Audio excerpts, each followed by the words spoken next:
কোনো এক সময় শিমুলগঞ্জ নামক একটি গ্রামে রমেশ নামে একজন কৃষক বসবাস করত। গ্রামের একদম শেষ প্রান্তে রমেশ তার স্ত্রীকে নিয়ে বসবাস করত। রমেশের কোনো সন্তান ছিল না, সে তার স্ত্রীকে নিয়েই বসবাস করত। রমেশ চাষবাস করে তার জীবিকা নির্বাহ করত। সে ছিল খুবই বুদ্ধিমান আর বিচক্ষণ ব্যক্তি।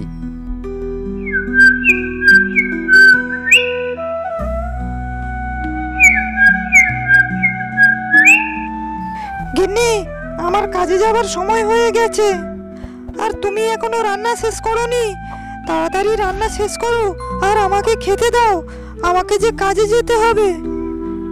তুমি তো দেখতেই পাচ্ছ আমি রান্না চাপিয়েছি, রান্না হলে তবেই না খেতে দেব।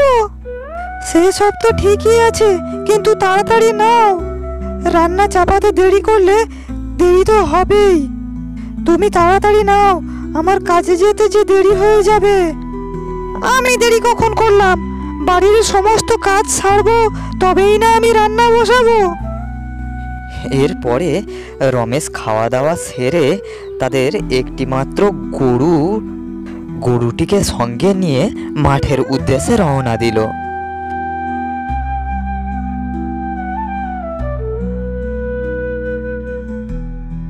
রমেশ তার জমিতে সারাদিন অনেক পরিশ্রম করত।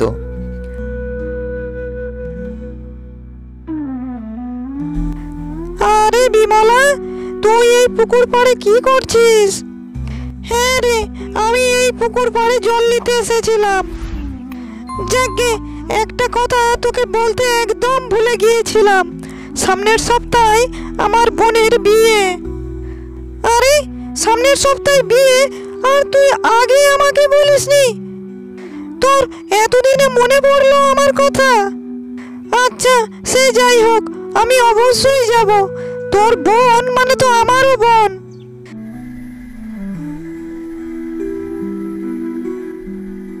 এই ওঠো না, সারাদিন পরে ঘরে এসে কুম্ভকর্ণের মতো নাক ডেকে ঘুমোচ্ছ। ওঠো ওঠো বলছি, তোমার সাথে আমার কিছু কথা রয়েছে। ওঠো বলছি, ওঠো এখনই। আর গিন্নি, কি হয়েছে তোমার? সারাটা দিন খাটাখাটুনি করে একটু রেস্ট নেবো কোথায়, তা না তুমি ঘুম থেকে জেগে তুললে। বলো বলো, এখন তোমার কি হয়েছে?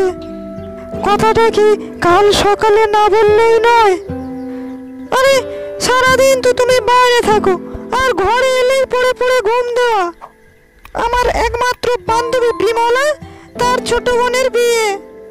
সে আমাদেরকে নিমন্ত্রণ করেছে, তাকে একটা ভালো দেখে উপহার দিতে হবে, বুঝলে? হ্যাঁ, সে তো উপহার দেবই, একটা কাপ প্লেটের সেট দিয়ে দেবো, আর তাতেই নিমন্ত্রণ রক্ষা হয়ে যাবে। তার জন্য আমাকে ঘুম থেকে ডাকার কি আছে? ছি, আমি জানতাম তুমি এমন কিছুই বলবে। একটা কাপ প্লেটের সেট দিলে কি আর মান সম্মান কিছু থাকে? সোনার আংটি বা চেন এমনই তো কিছু দিতে হয়, তবেই না মান সম্মান রক্ষা হয়। তোমার আমার একটা সম্মান আছে নাকি? বিমলা আমার অনেক কাছের বন্ধু। আরে তোমার কত কাছের আদরের বান্ধবী তোমার বিয়েতে কি যেন দিয়েছিল, মনে আছে তোমার নাকি ভুলে গেছো? এত টাকা আমি কোথায় পাবো যে তুমি সোনার জিনিস দিতে চাও বান্ধবীকে? আমার বিয়েতে তো একটা কাচের বাটি দিয়েছিল। যাই হোক, ও যাই দিক, আমাকে তো একটা সোনার জিনিস দিতেই হবে। আমি অত শত জানি না, তুমি আমার কালকের টাকা দেবে, আমি সোনার জিনিস কিনতে যাব, ব্যাস এই শেষ কথা। তুমি টাকা পয়সা নিয়ে কি করবে? আমি যাই বলি তুমি তাতেই না বলে দাও। কাল আমাকে টাকা দিতেই হবে, আমি অত শত বুঝতে চাই না।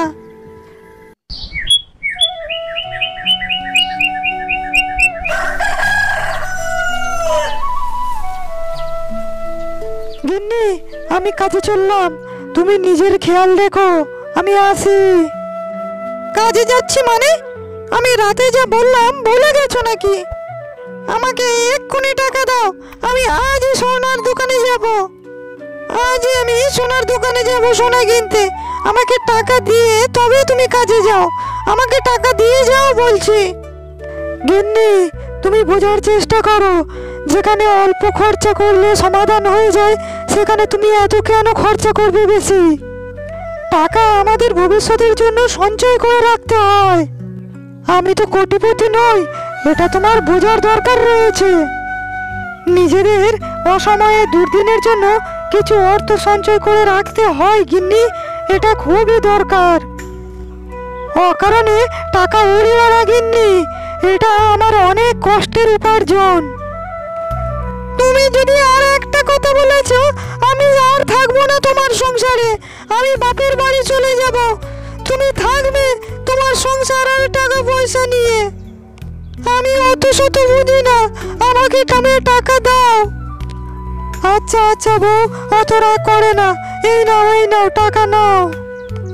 এরপরে প্রতিদিনের মতো রমেশ তার জমিতে চলে যায় কাজের উদ্দেশ্যে। সেখানে গিয়ে রমেশ কাজ করতে থাকে।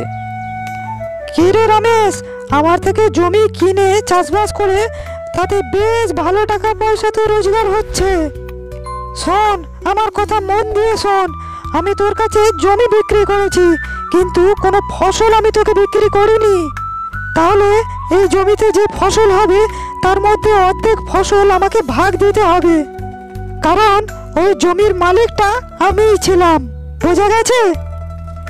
এগুলি তুই কি বলছিস? আমি তো তোর থেকে টাকা দিয়ে জমি কিনে নিয়েছি। এই জমিতে এখন কি করব না করব তা সব কিছুর সিদ্ধান্ত নেব আমি।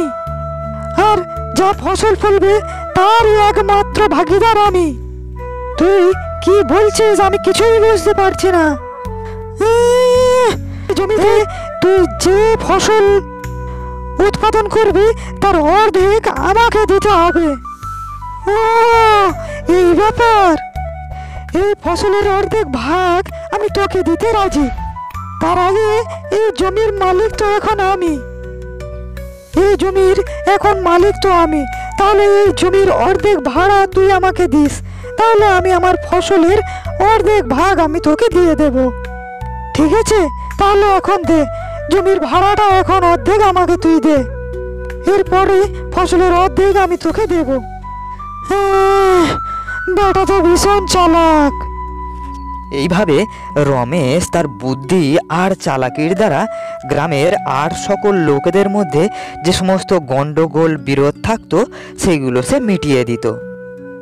টুম্পা মা, টুম্পা, বাড়ি আছিস মা? আরে মামা, কতদিন পর। কেমন আছো? কেমন আছো তোমরা? এসো এসো, বাড়ির ভিতরে এসো মামা, বাড়ির ভিতরে এসো।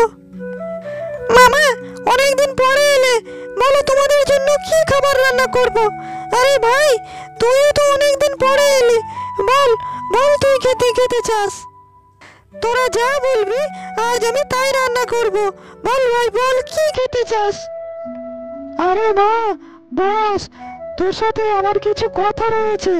অত তাড়াহুড়ো করিস না, তোর সাথে আমার কিছু কথা রয়েছে, সেই কথাগুলি আগে ছেড়ে নি। মামা, এতদিন পরে এসেছো, আগে তো কিছু খাবার দেওয়ার ব্যবস্থা করি। সারাটা দিন পড়ে রয়েছে, তোমার কি বলার তুমি তখন বলো। আগে তো কিছু খাবার দেওয়ার জোগাড় করি। আমি রান্না করতে যাচ্ছি, তোমরা বরঞ্চ এখন একটু বিশ্রাম করো। খাওয়া দাওয়া সেরে আমি তোমাদের সব কথা শুনবো। এরপরে টুম্পা তার মামা এবং ভাইয়ের জন্য অনেকগুলি পদ রান্না করলো।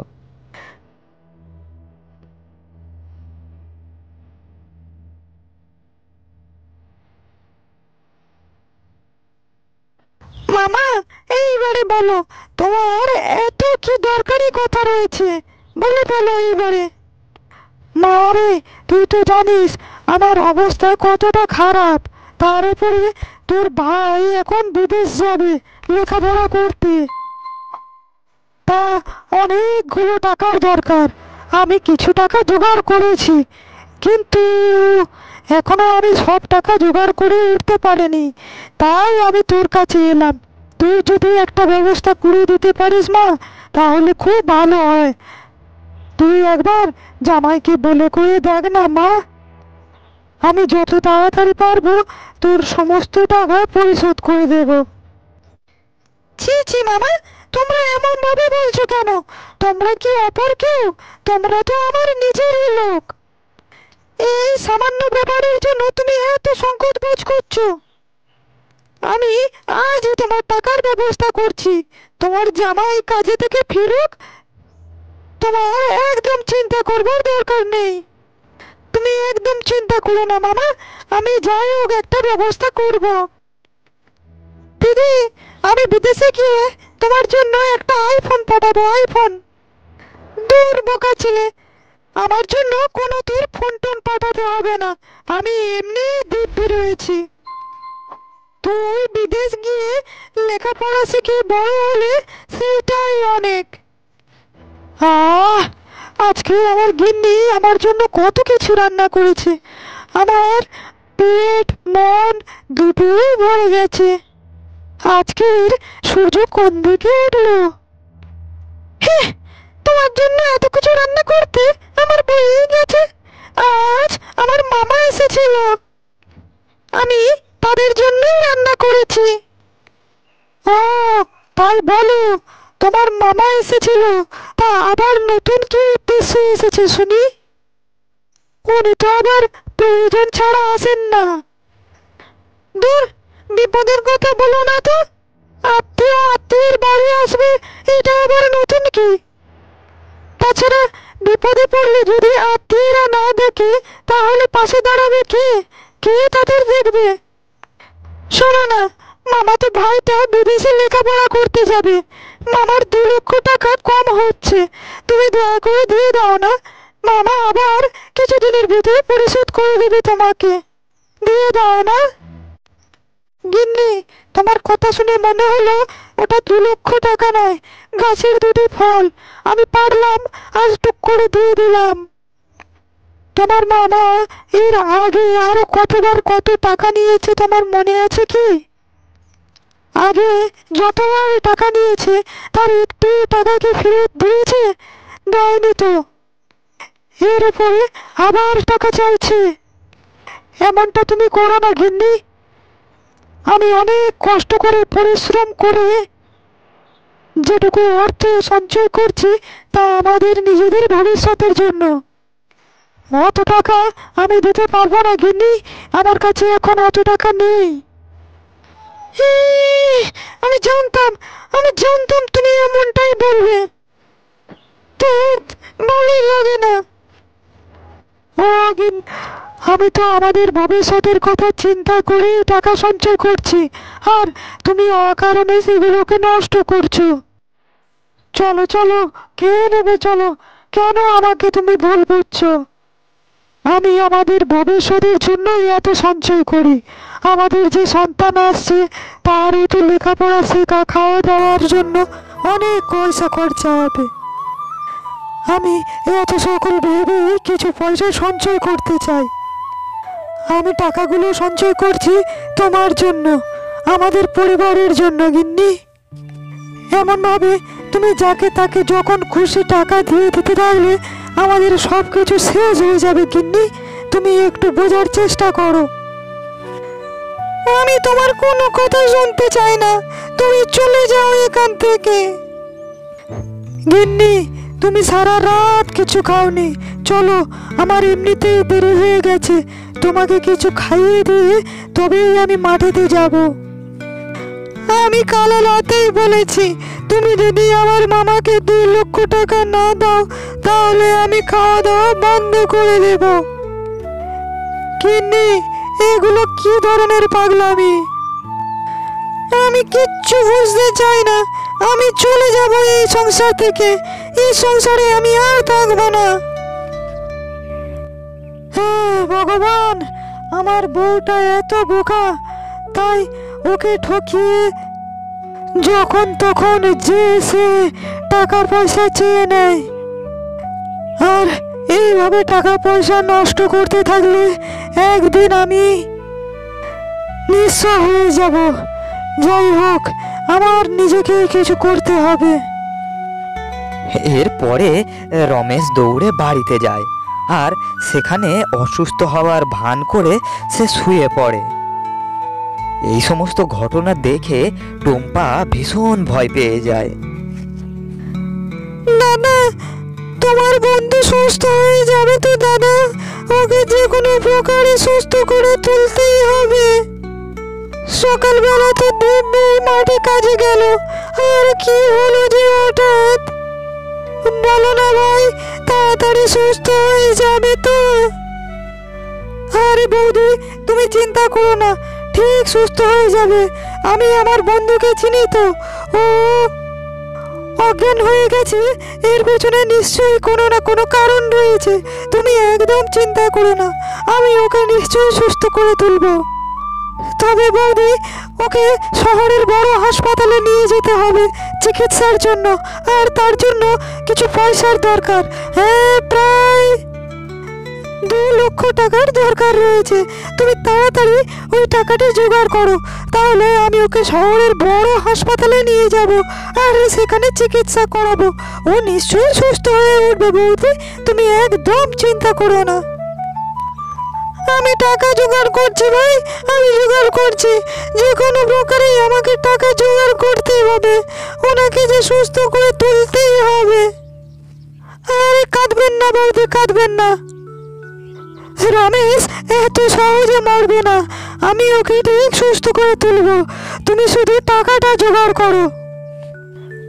বিমলা, বিমলা! আরে আরে টুম্পা, তুই যে আজ সকাল সকাল হঠাৎ আমার বাড়িতে, কি ব্যাপার? আরে বোন, আমি খুব বিপদে পড়ে তোর কাছে এসেছি। আমাকে দয়া করে তুই একটু সাহায্য কর।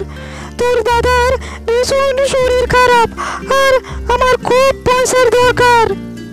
তুই আমাকে কিছু টাকা ধার দে, আমি খুব তাড়াতাড়ি সেই ধার শোধ করে দেব। ওই টাকা নিয়ে আমি তোর দাদার চিকিৎসা করাবো। শহরের বড় হাসপাতালে চিকিৎসা করাতে হবে। দয়া করে তুই আমাকে কিছু টাকা ধার দে বোন। আরে টুম্পা, তুই তো জানিস কিছুদিন আগে আমার বোনের বিয়ে হলো। অনেকগুলো টাকা পয়সা খরচা হয়ে গেছে রে, আর আমাদের হাতে একদম টাকা পয়সা নেই। আমি অপরলার কাছে প্রার্থনা করি, দাদার শরীর তাড়াতাড়ি ভালো করে দিক, তাকে সুস্থ করে দিক। বিমলা, তুই তো জানিস আমি সকল বিপদ আপদ সুবিধা অসুবিধায় তোর পাশে এসে দাঁড়িয়েছি, আর আজ তুই সেই আমাকে এইভাবে ফিরিয়ে দিচ্ছিস বিমলা। না না দিদি, আমি বলছি না আমাদের সমস্ত পয়সা খরচা হয়ে গেছে, আমাদের হাতে আর একদম টাকা পয়সা নেই। তুমি এখন যাও, আমার বাড়িতে অনেক কাজ পড়ে রয়েছে। যত সব ঝুট ঝামেলা সকালবেলা, একদম ভালো লাগে না। আমি যে এখন কি করি, কোথায় যাই, কোথায় গেলে আমি কিছু পয়সা পাই, আমি বুঝতে পারছি না। যে বান্ধবীর জন্য আমি এত কিছু করলাম, সেই বান্ধবী তো আমার কথা শুনলো না। দেখি মামার কাছে গিয়ে একবার, মামা নিশ্চয়ই আমাকে ফেরাবে না। কি রে, এত সকাল সকাল কি দরকার? রাজুকে এই টাকাটা দিতে এসেছিস নাকি? না গো মামা, আমি রাজুকে টাকাটা দিতে আসিনি, আমার নিজেরই খুব বিপদ। দয়া করে তুমি আমাকে কিছু টাকা ধার দাও। আমার স্বামীর শরীরটা খুব অসুস্থ, তাকে বড় হাসপাতালে চিকিৎসার জন্য নিয়ে যেতে হবে। দয়া করে আমাকে তুমি কিছু টাকা ধার দাও মামা, আমি খুব তাড়াতাড়ি তোমার সেই টাকা পরিশোধ করে দেব। আরে যে কটি টাকা রয়েছে সে তো রাজুর বিদেশ যাওয়ার জন্যই রয়েছে। আমার হাত পা বাঁধা, আমি কি করি বল? ওই টাকাতে তো আমি হাত দিতে পারবো না। মামা, এইভাবে সবাই মুখ ফিরিয়ে নিলে আমি কোথায় যাই, আমি কি করি? বিপদে আপদে আমি তোমাদের পাশে এসে দাঁড়িয়েছিলাম, আজ আমার বিপদে তোমরা সবাই মুখ ফিরিয়ে নিচ্ছ মামা। আরে দিদি, তোমার জন্য কি আমি তাহলে বিদেশে যাওয়াটা বন্ধ করে দেব? আর বাঁচা মরা তো উপরওয়ালার হাতে। তিনি যদি মনে করেন বাঁচবেন তাহলে বাঁচবেন, আর তিনি যদি মনে করেন যে তার দিন শেষ হয়ে গেছে তাহলে উনি মারা যাবেন। এতে আমাদের বা করার কি রয়েছে? টুম্পা মা, আমার কিছু করার নেই। আর জামাইয়ের ভাগ্যে যদি মরণ লেখা থাকে তখন আমরা কি করতে পারি বল মা? কি গো বউ, আমার চিকিৎসার জন্য টাকার ব্যবস্থা হলো? না গো, আমি টাকার জোগাড় করতে পারিনি, কেউ আমাকে টাকা দেয়নি। আমি যার কাছে গিয়েছি সবাই আমাকে দূর দূর করেছে, কেউ আমাকে টাকা দেয়নি। নিজের কাছের মানুষগুলো আমাকে বড্ড খারাপ কথা বললো, দূর দূর করে তাড়িয়ে দিল তারা। আমি আজ হেরে গেলাম, পারলাম না আমি টাকা জোগাড় করতে। যাদের জন্য আমি তোমার সাথে এত ঝগড়া করি তারা আজ আমার সাথে এমন ব্যবহার করলো। এখন কি করব আমি? দেখেছো বউ, আজ যদি আমায় সত্যি সত্যি এমন একটা অসুখ করতো তাহলে তুমি কোথা থেকে টাকার জোগাড় করতে? একটু বোঝো গিন্নি, তুমি লোককে টাকা দেওয়ার জন্য আমার সাথে এত ঝগড়া করো, কিন্তু তুমি একটু সঞ্চয় করতে শেখো গিন্নি, একটু আমাকে বোঝো। আমাদের ভবিষ্যতের জন্য, আমাদের ভালোর জন্যই আমি এই পয়সা সঞ্চয় করি। জানি না কার কখন শরীর খারাপ হয়, তখন এই পয়সাগুলোই কাজে লাগবে। আমি আসলে অসুস্থ হইনি গিন্নি, আমি ভালোই আছি। আমি শুধু তোমাকে বোঝাতে চেয়েছিলাম, তোমার বিপদের দিনে তোমার বন্ধুরা কেউ তোমার পাশে থাকবে না। তোমার আপনজন সবাই তোমার কাছ থেকে সুবিধা নিয়েছে, কেউ তোমাকে ভালোবাসেনি। আমি শুধু তোমাকে এইটুকু বুঝবার জন্য এই অভিনয়টা করেছি, যাতে তুমি একটু বুঝতে পারো। ওগো, আমি সত্যি এইবারে বুঝতে পেরেছি তুমি কি জন্য আমাকে এত বারণ করতে খরচা করবার জন্য। এবার থেকে আমি উল্টো পাল্টা খরচা বন্ধ করে দেবো গো, এবার থেকে আমি সঞ্চয় করবো।